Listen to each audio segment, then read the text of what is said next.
Hi, welcome to Wednesday's Leadership Thought.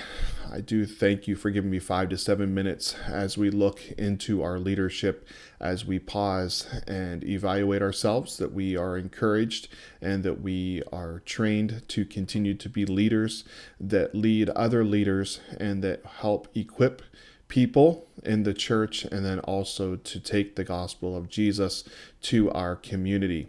I do want to thank you for the 5 to 7 minutes you give me each week. I count it a privilege and honor that you would do that, and I trust that this content that is given to you will continue to help you grow in your leadership ability. We're working through this book by Andy Stanley, The Next Generation Leader. Hopefully it has been encouraging to you, and if you need a copy of it, let me know. I'm always willing to buy it. If you can't find it, then you can borrow my copy once I'm done with the study.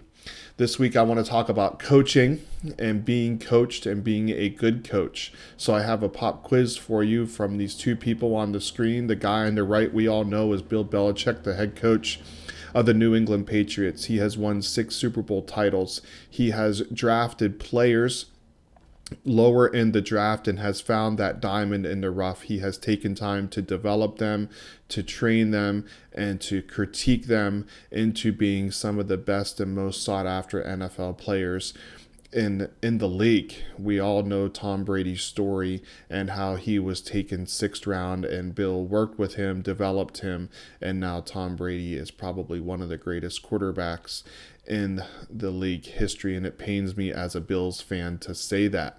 The lady on the left is Pat Summitt. She is the head coach of the Tennessee Volunteers women's basketball team. She has won 8 national titles, and she has won 32 SEC championship games and titles. She has been known as one of the best basketball coaches ever, especially in the college era. And she takes players as well coming out of high school. Just think about that, 17, 18-year-old players, and she develops them into some of the best women's basketball players that have ever played. And she takes and she sees what they're doing, she sees their potential, and then she works with them to help them to get to be the best that they can be. Both of these individuals on the screen are great examples of coaches, and this morning we want to look into our leadership. And we want to be able to have a coach in our life, and then to be able to be a good coach in someone else's life. Andy says this on page 104: without outside input, you will never be as good as you can be. And I think about Belichick, I think about Summitt, I think about all these other coaches in all the professional sports. They see their players, they take time to be with their players. They know the mechanics of what their players can do. And sometimes players aren't always acting the right way as far as what their body's doing. For basketball, sometimes your elbow flares out, sometimes your jump isn't as high as it could be, or your jump isn't on the time with your shooting, and your release point isn't right. With football, sometimes your footwork isn't right. With baseball, sometimes your elbow gets in front of your wrist and you begin to lag behind the ball. Sometimes you pull your head when you go to hit the ball. These are all things that coaches look out for, and they are able to see because they're not into the heat of the game as the athlete is. They're not in the thick of it. They are able to step back. They are able to look from a different vantage point. And then they pull their player aside and they show them pictures. They show them video. They teach them. They critique them, not in a way to hurt them, but in a way to help them to get better, in a way to help them improve in their game. Andy says it in page 104: with outside input, you will never be as good as you can be. It's the same way in leadership. So many times we lead and we get so busy leading, we are in the thick of it when we lead. We don't have someone who is willing or able to take us aside and to give those coaching points. We don't have someone who is invested in us because we're so busy leading that we don't take the time to have someone speak truth. How good would Tom Brady be if he didn't come off the sideline and look at the iPad? How great would the players of Coach Summitt be if they don't take time to stop and look at the videotape? How great would they be if they don't go back and watch the tape of the wins and of the losses? How great would the Red Sox be, or how poorly would they be if if they don't watch the video of when they go at bat and when they pitch, they all take time to have people speak truth into their life. And it's the same truth that we have in our leadership.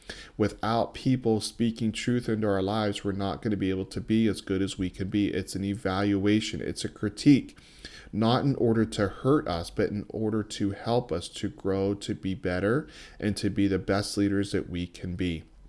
He finishes it on page 104. He says, we all do better when someone is watching and evaluating. He doesn't say when someone's criticizing, when someone does it to hurt us. It is done with the heart and with the mind that we need to be better leaders. Sometimes as leaders, we need someone to get in our face, and we need to be able to have that hard truth said to us. That's why the pitching coach comes out on the mound. He sees something that needs to be changed quickly.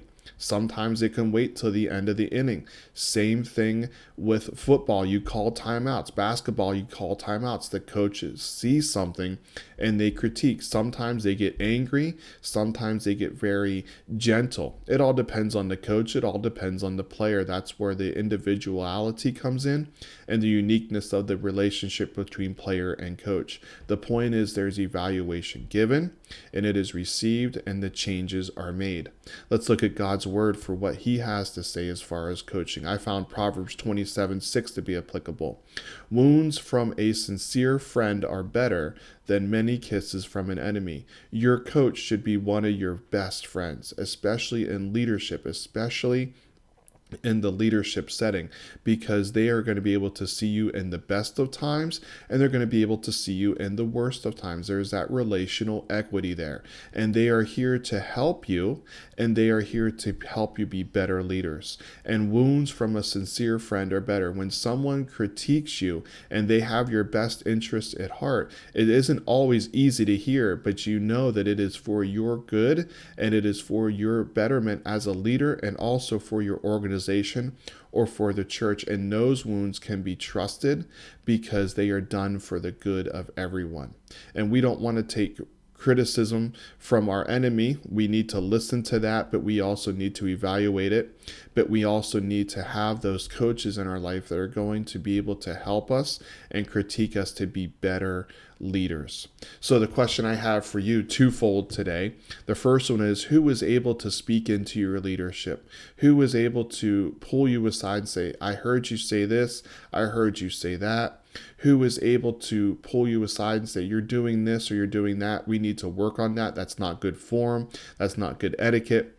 And then the second question I have is, you are all leaders. Who are you coaching? Who are you using, or who are you helping to better yourself? Who are you helping to better with your knowledge? You might not be the best, but you can see things that they're doing that they may not see themselves. I've never seen Bill Belichick go out and throw a football in the middle of the game. I've never seen Pat Summitt go out and dribble a basketball in the middle of the game, but they are able to see what the players are doing. It's the same thing with you. Who can you help? Who's that one person in our church that you can pull aside and say, I'd love to help you to take the next step to continue to grow in your leadership and continue to grow in your ability, and then begin to build that relationship with them so that wounds from a sincere friend are better than many kisses from an enemy.